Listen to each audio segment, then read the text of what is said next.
Procesi zgjedhor në komunat ku raundi I parë I zgjedhjeve lokale dështoi për shkak të mungesës së censusit të nevojshëm, po hyn në fazën përfundimtare.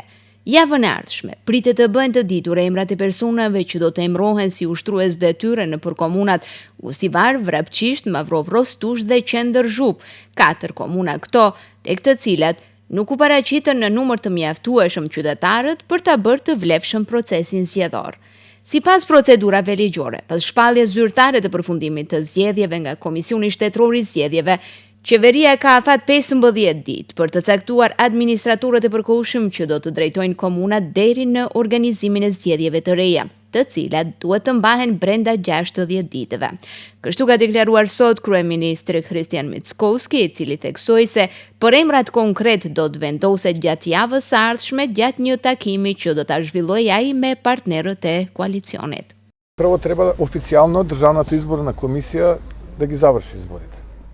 Fillimisht duhet të zyrtarisht Komisioni Shtetëror I Zgjedhjeve t'i përfundojë zgjedhjet, ta informojë qeverinë. Kjo pres të ndodh javën tjetër dhe më pas qeveria ka afat 15 ditë të veprojë për këtë. Pastaj ta informojë Komisionin Shtetëror të Zgjedhjeve dhe Kuvendin, që Kuvendi në afat të 60 ditëve të mbajë zgjedhje të reja në këto komuna ku ishin të pasuksesshme dhe atëherë nuk ka më kusht censusi. Kështu që unë pres që gjatë javës së ardhshme, kur t'i marrim të ulemi me partnerët e koalicionit dhe të propozojmë emra që do t'jenë të dërguarit e qeverisë në ato komuna ku nuk kishin sukses zgjedhjet, tha Mickoski.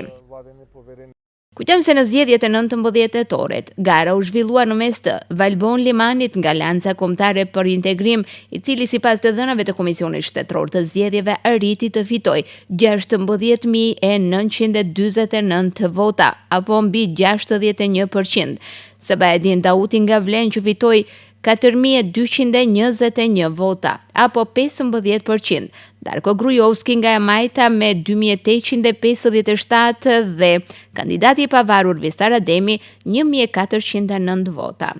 Ndërkaq sa ju përket mandateve të fituara nga votimi për këshilltar, Alanca Kombëtare për Integrim ka fituar 12 vende në Këshill, VMRO DPMNE-ja 5, Vlen 3, Partia Demokratike e Turqive 2 dhe Lidhja Social-Demokrate e Maqedonisë 1 vend.